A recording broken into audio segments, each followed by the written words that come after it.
crois que le Seigneur, il conduit toutes les choses. Je crois que les cultes, le Seigneur, ce qu'il a préparé ce matin, certainement, ça va nous parler à nos cœurs. Déjà, ce matin, en voyant notre frère Jules, j'étais content de le voir, avec ses problèmes de santé. Et quand je l'ai vu là-bas, que je l'ai croisé dans la porte, je lui ai dit, frère Jules, aujourd'hui, je veux t'entendre chanter. Et les chants qu'il a chantés, c'est les chants que moi j'ai choisis pour la parole. Il faut s'oublier soi-même, nous venons dans ta maison. Et j'aime bien parce que l'Esprit de Dieu, il est là. Il nous unit. Amen. Et la parole aujourd'hui, c'est les disciples de Christ doivent mourir à soi-même. C'est en Romains 12, versets 1 à 2.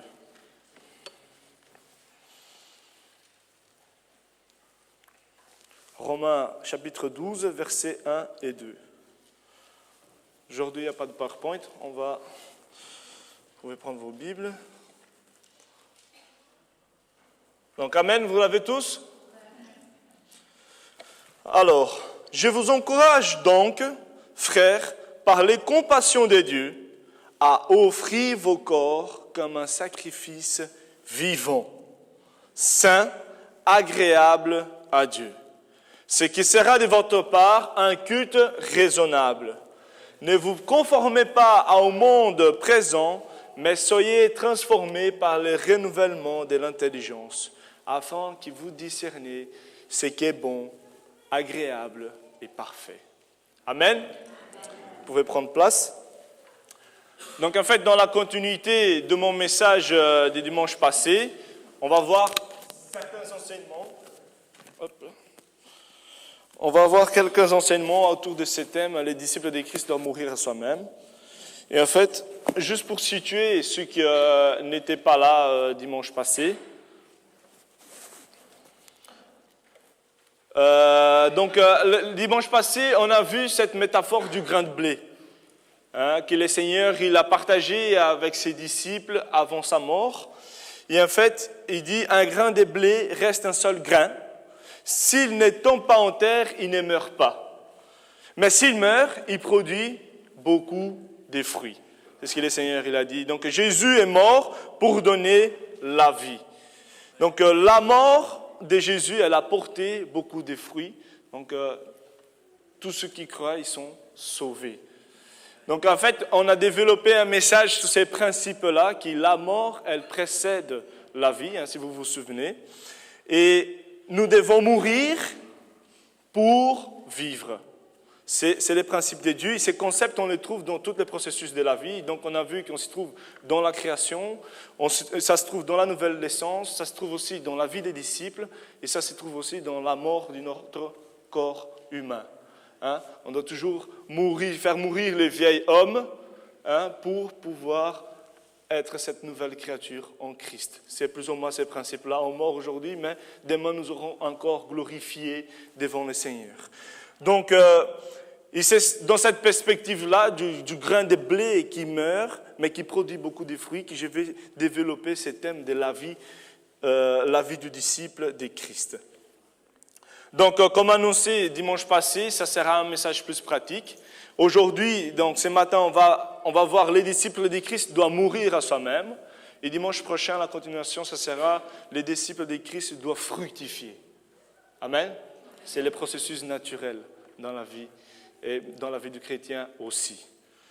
Et revenons à notre texte. Donc, le livre de Romains ici, dont nous avons lu, dans le chapitre 12. Donc on voit que ce livre, il peut être divisé en deux parties.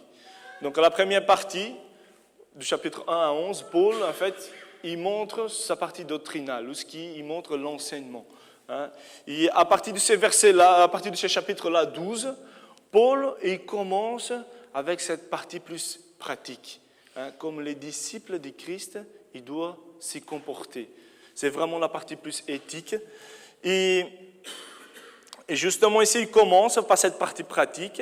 Il développe comment les disciples de Christ ils doivent vivre dans son quotidien. Comment les disciples de Christ doivent vivre dans le quotidien. Donc, il commence son verset 1, on a vu. par cette expression, je vous encourage donc. Et en fait, quand il est en train d'encourager, là, je vous encourage donc, c'est une résultante de ce qu'il a parlé avant. Donc il a parlé quelque chose et alors il encourage au peuple de Dieu, aux croyants, à agir de telle et telle façon. Donc en fait, ce que Paul il a expliqué dans cette première partie doctrinale du 1 à 11, c'est quoi? C'est que je l'ai résumé dans une seule phrase.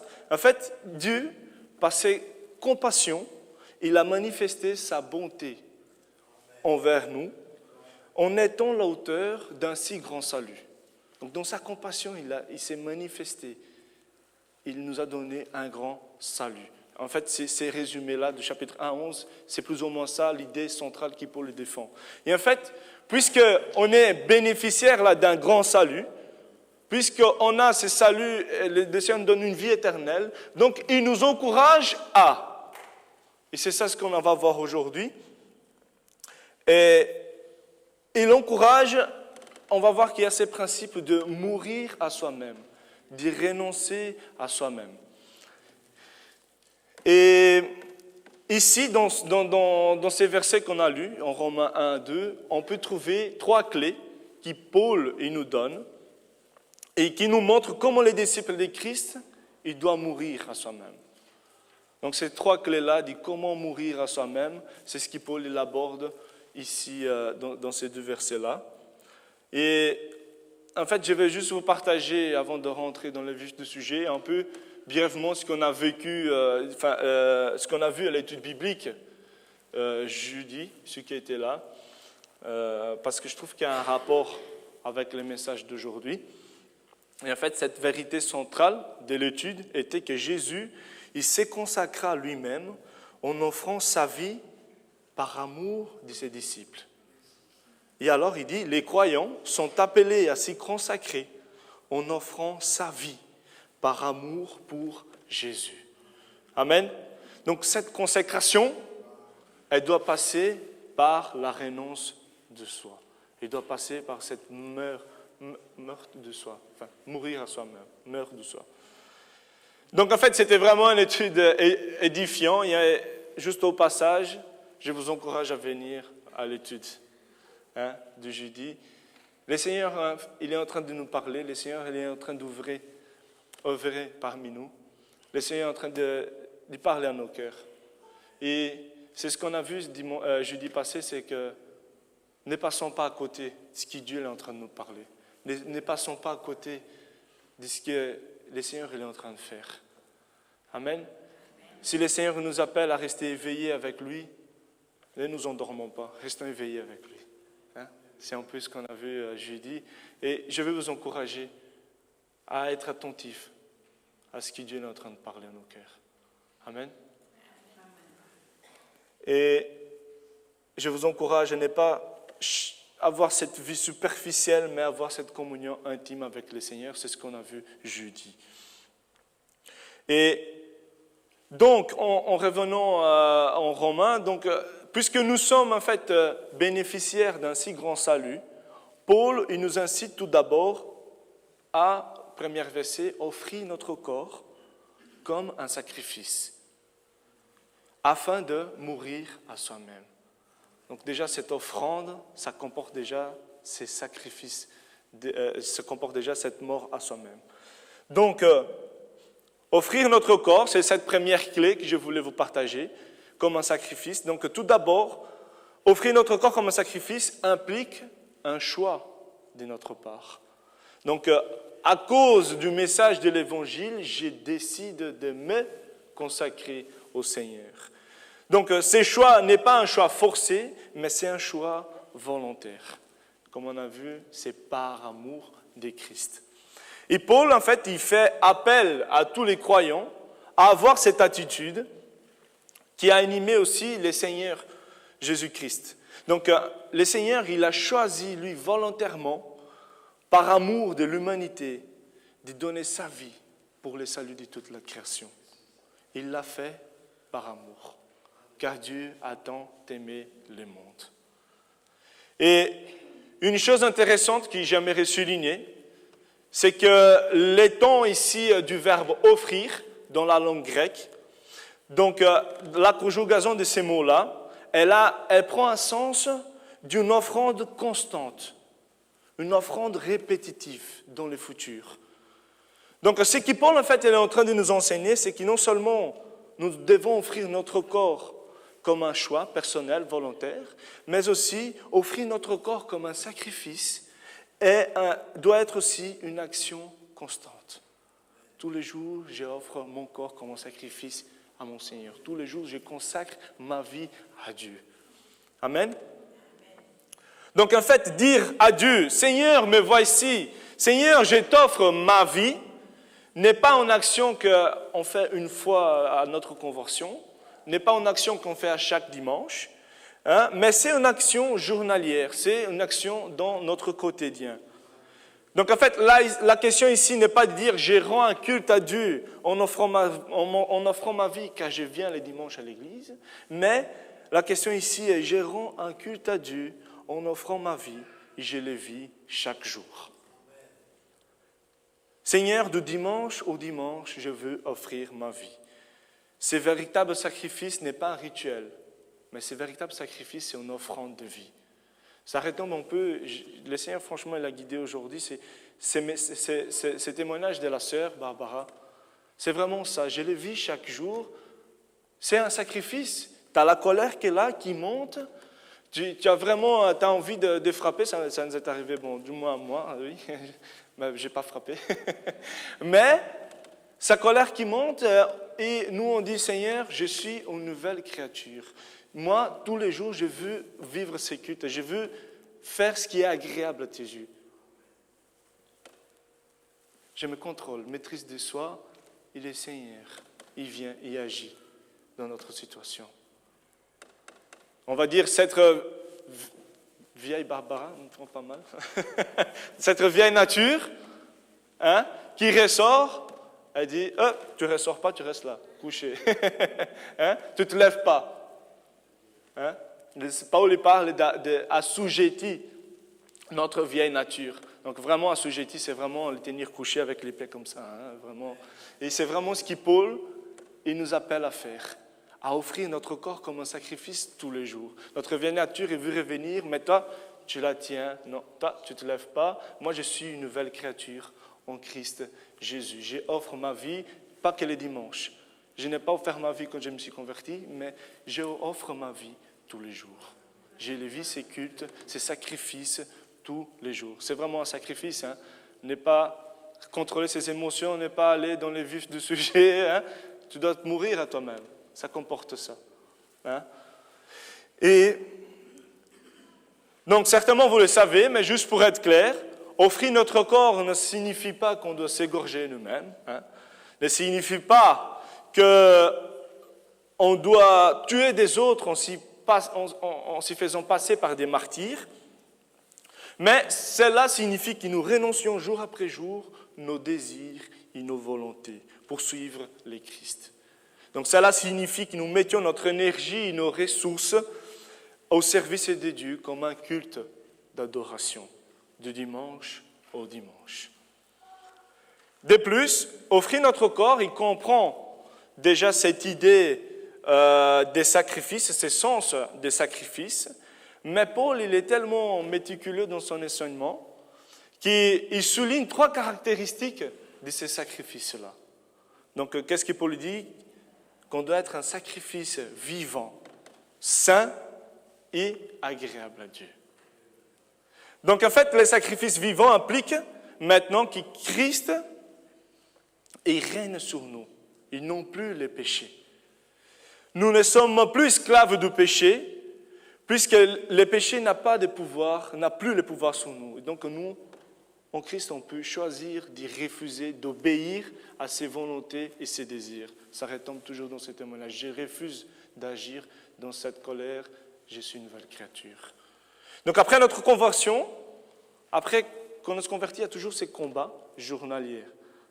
De la vieille nature, nouvelle nature, c'est toujours comme ça. Les combats, on les vit tous les jours, chaque jour. Et nous sommes Et Paul, ici, quand il dit d'être un sacrifice vivant, Paul, il nous demande de crucifier quotidiennement notre vieille nature. C'est un choix. J'ai choisi de crucifier ma vieille nature quotidiennement. Donc, et c'est là que vous vous souvenez de cette phrase de Paul qui dit « Si je vis, ce n'est plus moi qui vis, mais c'est Christ qui vit en moi. » Donc, c'est les désirs du Seigneur qui doivent prévaloir, et non les nôtres.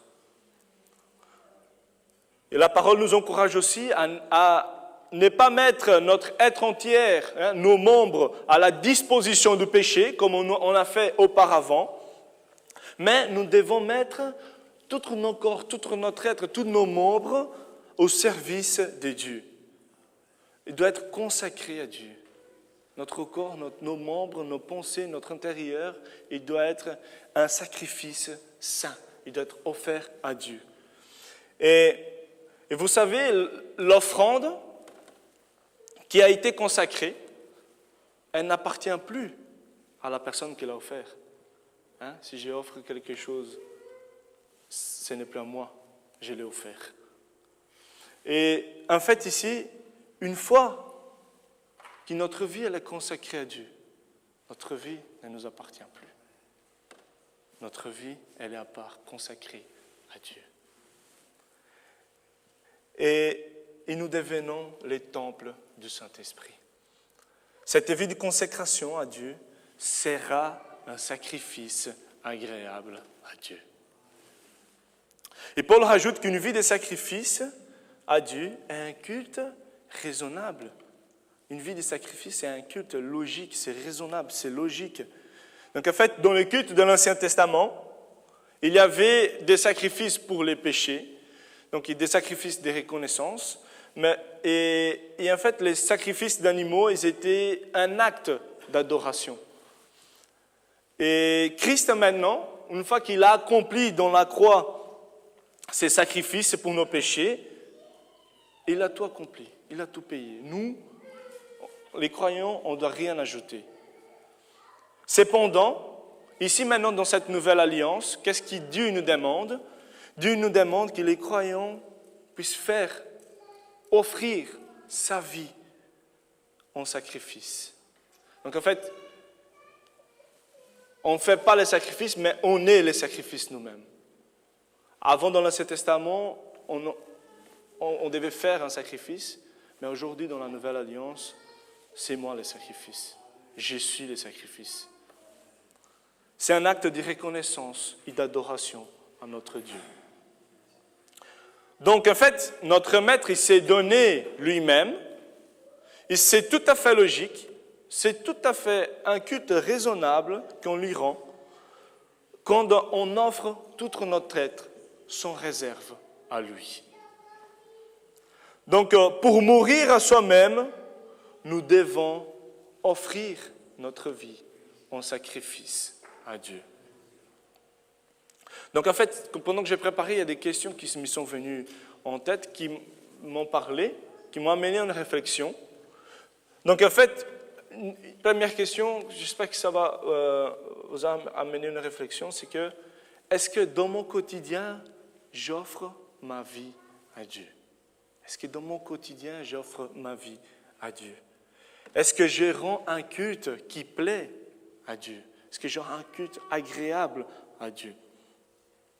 Est-ce que le culte pour moi est devenu un rituel de tous les dimanches, ou bien ces cultes, je les vis tous les jours? Et puisque nous sommes bénéficiaires d'un si grand salut, le Seigneur il nous encourage aussi, une deuxième clé, non seulement à offrir à soi-même, mais dans le verset 2, on voit à ne pas s'y conformer au monde présent, afin de mourir à nous-mêmes. C'est vraiment ça que le Seigneur nous dit, nous devons ne pas nous conformer à ce monde.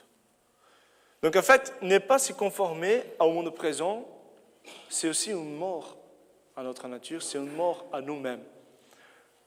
Donc ici, Paul il commence cet encouragement par 2 ordres. Donc il commence en disant « Ne vous conformez pas, mais soyez transformés ». D'abord, on va voir cette première clé ici, « Ne vous conformez pas ». Et cette non-conformité est aussi, ça implique un choix du croyant. Ne pas s'y conformer ou ne pas s'y façonner selon le monde présent marque aussi une rupture, un éloignement de ces mondes présents.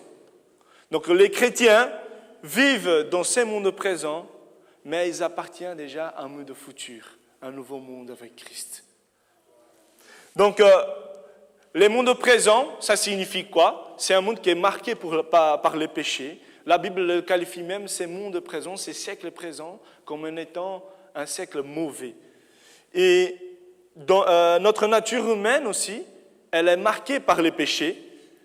Et s'y conformer, et elle s'est conforme à cette réalité du monde présent. Notre nature humaine est si conforme à ces réalités-là. Et en fait, la Bible elle nous décrit ces mondes présents de la manière suivante. Il dit que dans ces mondes-là, les gens ils sont égoïstes, ils sont amis de l'argent, ils sont vantards, ils sont orgueilleux, ils sont rebelles à leurs parents, ils seront ingrats et ils sont respect pour ce qui est saint.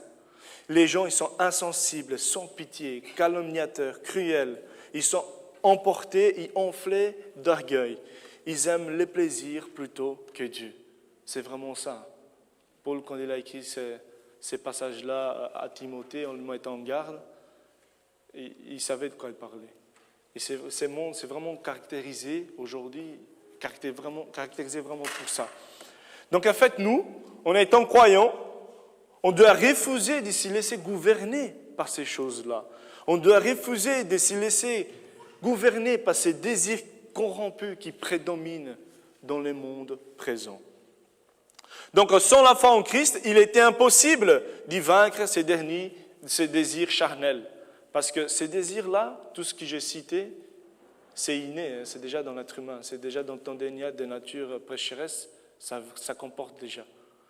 C'est l'héritage d'Adam. Donc,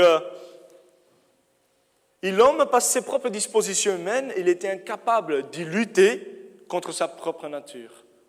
Mais en Christ, maintenant, nous sommes devenus capables de la vaincre par la puissance de l'Esprit. Amen. Donc, comme je vous ai dit, cette lutte intérieure contre notre ancienne nature est souvent présente dans notre vie de tous les jours. Parfois, il y a certaines choses dues à notre caractère, on va dire, qui ressortent et qui ne glorifient pas Dieu. Chacun, il y a des traits différents. Chacun sait les difficultés. Et les dangers, en fait, c'est quand les chrétiens ils commencent à s'y conformer à ces choses-là. C'est ça, les dangers. Les dangers, c'est dire, écoute, je suis comme ça, je suis né comme ça, je vais mourir comme ça. Et en discutant avec Vito, et il m'a donné une phrase, il dit, écoute, il y a un pasteur qui a dit une fois, le Seigneur, il t'accepte comme tu es, mais il ne veut pas que tu restes tel que tu es. Il veut te transformer, il t'accepte comme tu es. Mais il ne veut pas que tu restes dans cette condition-là. Il veut te transformer. Et voilà que si on commence à se dire, Seigneur, je suis né comme ça, c'est comme ça, je me conforme à cette pensée-là, on s'éloigne de Dieu. On laisse vraiment cette vieille nature revenir et on donne place à des mauvaises habitudes. On donne place au mauvais langage. C'est vraiment ça qui se passe. Cependant, le Seigneur il nous accepte tels que nous sommes. Il a ses désirs qu'on lui ressemble à lui. Il veut nous transformer. Il ne veut pas nous laisser tels que nous sommes. Celui qui était colérique, il devient maintenant une personne de paix. Celui qui était insensible, il devient maintenant une personne remplie de compassion. Celui qui était orgueilleux, il devient vraiment une personne humble. Celui qui est égoïste, il devient vraiment une personne généreuse. En disant de ne pas s'y conformer au monde présent, Paul montre déjà ici qu'il y a une différence, il y a un contraste entre la vie menée par un croyant et une vie menée par un non-croyant. Donc en fait, la parole nous dit que la pensée de la chair est rébellion contre la pensée de Dieu. Et nous devons mourir à nous-mêmes et ne pas s'y conformer à ce monde présent qui est en accord avec cette nature pécheresse. Ceux qui s'y conforment à ce monde présent, ils s'y préoccupent des choses terrestres. Et de plus, la nature humaine, la parole nous dit qu'elle tend vers la mort. Elle tend vers la séparation avec Dieu. Et Paul, il nous met en garde à ça. Donc, n'est pas s'y conformer à ce monde présent, n'est pas s'y conformer à cette nature pécheresse qui est en nous, c'est mourir à nous-mêmes. C'est une mort à soi-même. Et nous devons choisir de ne pas nous conformer à ce monde présent. Mais aussi, la suite, c'est quoi? C'est qu'on ne se conforme pas, mais on doit nous laisser nous transformer par le renouvellement de notre intelligence. Non seulement on choisit s'offrir un sacrifice, on choisit de ne pas se conformer au monde présent, mais aussi on doit avoir un cœur modélable. On doit se laisser transformer par le Seigneur. Et c'est ça la troisième clé, c'est que Paul nous incite à être transformés dans le renouvellement de notre intelligence afin qu'on puisse mourir à nous-mêmes. Donc en fait, cette transformation demande une acceptation, demande une approbation de notre part, demande notre consentement. Et Dieu ne transforme pas une personne, ne transforme pas les croyants si lui-même il ne désire pas changer. Le Seigneur, il ne va pas contre la volonté. Donc cette transformation ici que Dieu nous propose, elle évoque un changement positif. Qui c'est pourquoi? C'est pour faire cette volonté, la volonté de Dieu. Et ce renouvellement ici, il fait référence à mettre nos pensées en conformité à la pensée de Dieu. Mettre notre intelligence, conformer notre intelligence, conformer à la vérité de Dieu. Ces renouvellements s'y traduisent par une transformation journalière de la vie du croyant. Et vous savez, ils définissent l'homme dans la psychologie comme l'homme est la somme de ses pensées. Donc ils disent que c'est la manière de penser qui décidera les comportements de l'homme. Nous sommes la somme de ces pensées-là et nos pensées ils vont déterminer un comportement. Et notre comportement-là, peu à peu, il va élaborer un style de vie. Que ce soit pour plaire à Dieu ou non. Mais c'est pour ça que Paul nous appelle, il faut un changement dans notre pensée. Il faut un changement là. Il faut que ça se passe là d'abord. Pour qu'on puisse comprendre. Pour ensuite changer ces styles de vie. Changer ce qui nous mène vers cette nature pécheresse, mais changer et mettre notre intelligence en conformité à la vérité de Dieu. Et en plus, la parole nous dit, le Seigneur nous dit, vous connaîtrez la vérité et la vérité vous rendra libre. Et la vérité, c'est la parole de Dieu. Plus on est là, en intime communion avec le Seigneur, plus on est là en cherchant à offrir notre vie en sacrifice à lui, plus il va guider nos pas, plus il va parler à nos cœurs, plus on va être sensible à sa voix et plus on pourra se laisser transformer par lui. Et en fait ici, les mots transformation dans les Grecs est les mêmes mots qui est utilisé pour métamorphose. C'est vraiment ça. C'est passé, en fait, s'y transformer, c'est passé par une métamorphose. Donc, métamorphose, ça signifie quoi? Un changement des formes. C'est vraiment un changement de nature. Donc, on doit passer par un changement de nature, un changement de forme. Nous sommes maintenant une nouvelle créature. On doit passer par ce changement-là.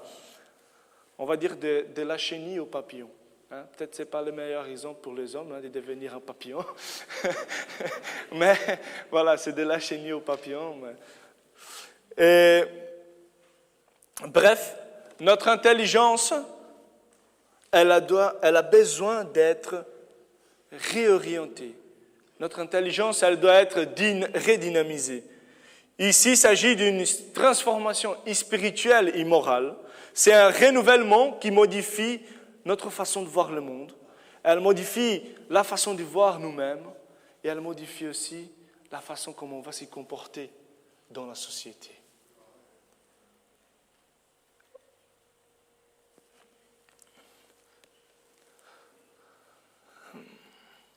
Paul ne dit pas ici, dans ces versets, que cette transformation, ce renouvellement, il passe par l'esprit, mais ça sous-entend ça. Donc cette transformation, c'est l'action de Dieu lui-même. Nous, on ouvre notre cœur, mais c'est l'Esprit de Dieu qui vient. Nous, on met nos cœurs à disposition, mais c'est l'Esprit de Dieu qui fait l'œuvre. Et cette métamorphose nous donne la maturité. Cette transformation nous apporte une maturité. Cette transformation, il nous fait discerner la volonté de Dieu. Et quelle est la volonté de Dieu? Paul le qualifie comment cette volonté, c'est qui est bon, c'est qui est agréable, c'est qui est parfait. Donc en fait, les fruits de ces renouvellements-là nous donnent la capacité de choisir ce qui est bon à Dieu. Il nous donne la capacité de choisir ce qui est agréable à Dieu. Il nous donne la capacité de choisir ce qui est parfait pour Dieu. Donc en fait, être transformé, renouvelé par l'intelligence, c'est une clé aussi pour mourir à soi-même. Donc, quelques questions pour amener un peu à la réflexion.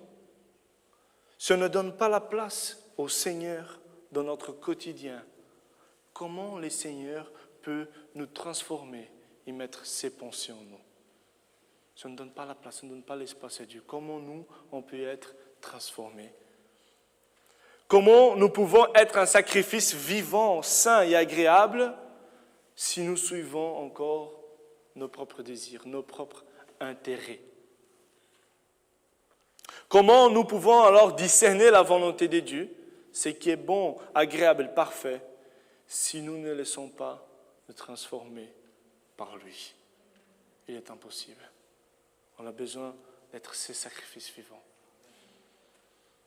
Et en fait, l'encouragement de ce matin est mourir à soi-même. C'est sacrifier jour après jour en étant constamment renouvelé dans notre intelligence. Et le but, c'est quoi? C'est d'accomplir la volonté de Dieu.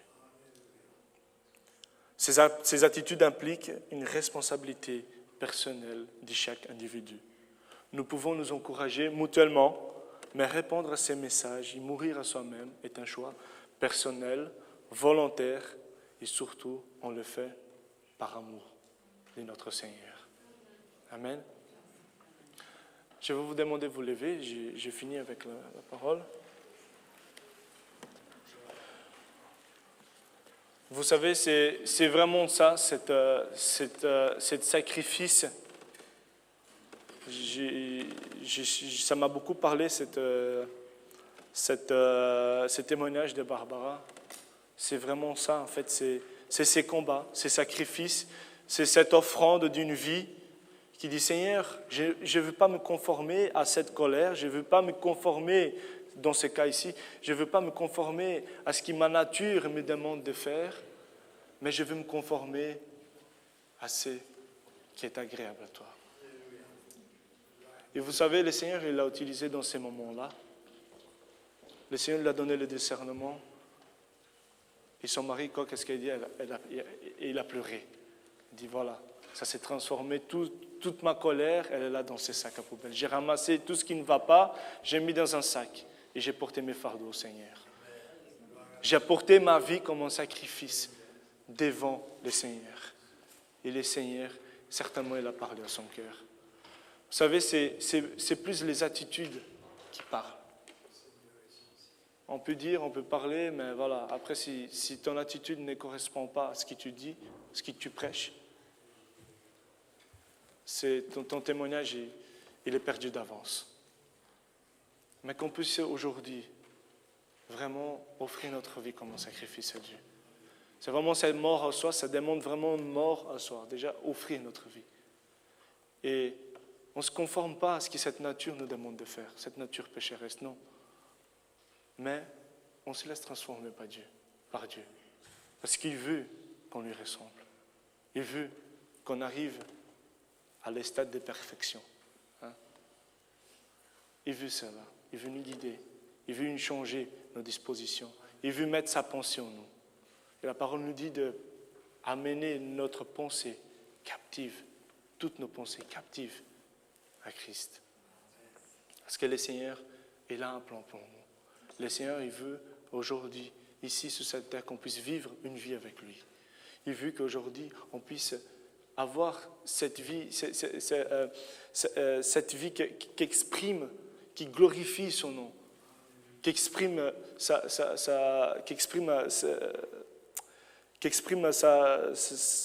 vie, qui exprime cette chose qui est éternelle, il exprime, notre vie doit exprimer Christ, il doit montrer Christ, il doit rassembler à Christ, c'est vraiment ça. Et Victor, il a parlé tout à l'heure, ça me fait penser dans le témoignage, dans la prière, il a parlé, c'est lui qui veut me suivre, qui porte sa croix et qui suit. Et vous savez, on peut commencer déjà à jouer. Et vous savez, la parole nous dit que quand le Seigneur, il était en train de porter sa croix, le Seigneur, pendant qu'il était en train d'offrir sa vie comme un sacrifice vivant, à ces moments-là, il y a une personne qui est venue l'aider. Et c'est Simon de Cyrène. Et parfois, on a besoin de cette prière ensemble. On a besoin d'un coup de main. On a besoin de cette communion ici qui nous porte vers l'avant. On a besoin d'être une famille. On a besoin d'avoir ce support, ce soutien. Cette personne qui dit, mon frère, je suis dans le combat avec toi. Ma sœur, je suis dans le combat avec toi. Toi, tu ris, moi je ris aussi. Toi, tu pleures, moi je pleure avec toi aussi. Moi, je suis là pour toi. Et c'est dans ce sens-là que, si vous voulez aujourd'hui qu'on prie pour vous, nous sommes là, comme une famille, pour se soutenir, pour dire, mon frère, le Seigneur, il a vaincu toutes choses. Et toi aussi, tu vas vaincre cet obstacle-là. Nous allons combattre ensemble. Je suis là. Je suis là à tes côtés. Je te soutiens. Et le Seigneur, il va devant nous. Amen. Si celui qui veut une prière pour un sujet particulier peut vous avancer, on est là pour ça. On est une famille. Amen. Comme Simon de Cyrène, aujourd'hui, on veut vous aider à porter cette croix, à porter ces poids, à porter afin d'arriver vers le Seigneur, afin d'arriver au but.